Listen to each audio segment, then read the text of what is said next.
All right, today we're going to look at the pi naught meson.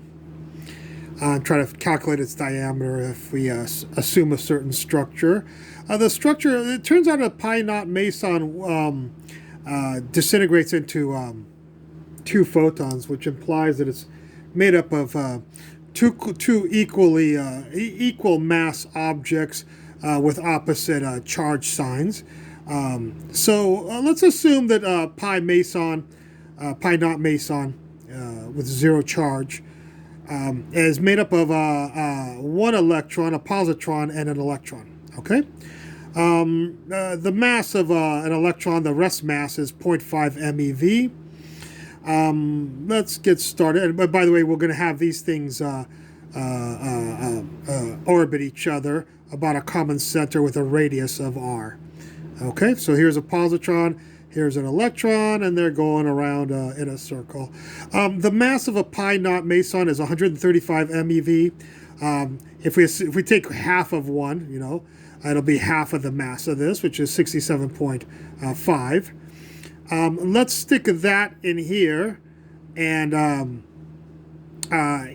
for the mass of the electron, the rest mass, this is Newton's relativistic mass formula. We'll assume an electron is becoming half a pi naught in mass terms.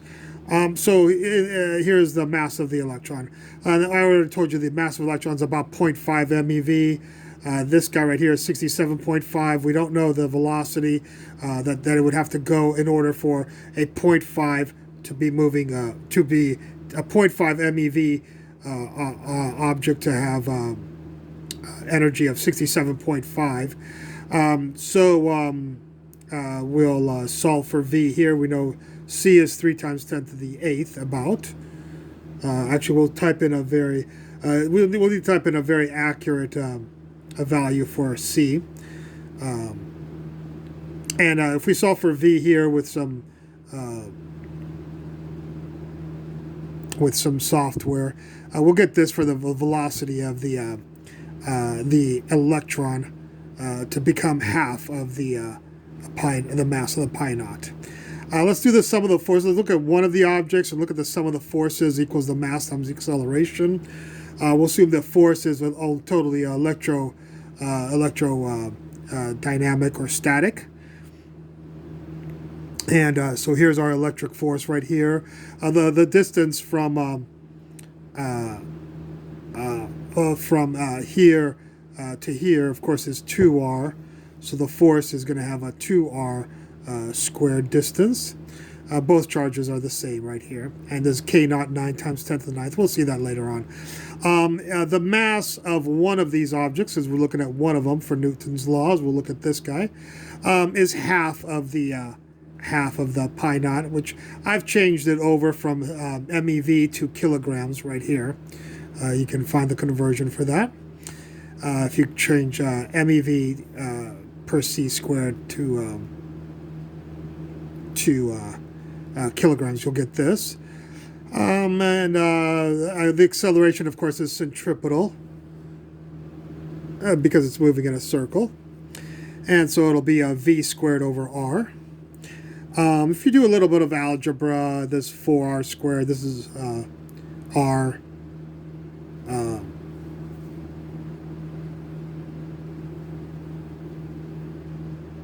And so you'll get a 4r here, because r squared and r will cancel. K naught is 9 times 10 to the 9th. Q is 1.6 times 10 to the minus 19, the charge on an electron. For r we're solving for, 1/2 of the mass was this. As I've told you before, I converted the 67.5 MeV into kilograms. This is in kilograms. And the velocity we know is right here. We'll stick that velocity into here and square it right there. So we'll only have one unknown, r. We'll solve for r. We get 0.52 times 10 to the minus 18 meters, which is about a diameter of 10.4 times 10 to the minus 18 meters. Why do we like this answer? Because an electron is smaller than 10 to the minus 18, So if we have two electrons orbiting each other to make a pi naught meson, we would think would be on the order of 10 to the minus 18. So the theoretical value we get here is somewhat consistent with current sizes for the electron, which is about 10 to the minus, smaller than 10 to the minus 18. Okay, so this may be the structure or something similar to that for a pi naught meson. Okay, I hope you enjoyed this lecture, and I look forward to any comments at the bottom. Thank you for watching.